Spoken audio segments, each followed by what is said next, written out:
সন্তানকে যে 7টি বিষয় শেখাবেন। নাম্বার 1, কোনো ব্যক্তির চারিত্রিক বা শারীরিক বৈশিষ্ট্য নিয়ে যেন বাজে মন্তব্য না করে তার শিক্ষা দিন। নাম্বার 2, বুলিংয়ের শিকার মানুষটি মানসিকভাবে কতটা কষ্ট পায় তা সন্তানকে বুঝিয়ে বলুন। নাম্বার 3, দুইজন ব্যক্তি কথা বলছে, এমন সময় তাদের মাঝখানে কথা বলা, ওঠা বা ব্যাঘাত ঘটানো উচিত নয়, তা শেখান। নাম্বার 4, কিভাবে উপকারী কোনো ব্যক্তির প্রতি কৃতজ্ঞতা প্রকাশ করতে হয় তা শেখান। নাম্বার 5, অন্যের গোপনীয়তাকে সম্মান করতে শেখান। কারো রুমে প্রবেশের দরকার হলে দরজায় নক করা এবং তার অনুমতি পাওয়ার আগ পর্যন্ত অপেক্ষা করতে বলুন। নাম্বার 6, সন্তান কোনো ভুল করলে তাকে দুঃখিত বলা শেখান।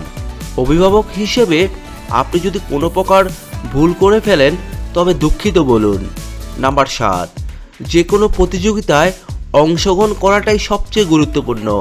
হেরে যাওয়া বা জয়ী হওয়াটা বড় কথা নয়, এসব শেখান।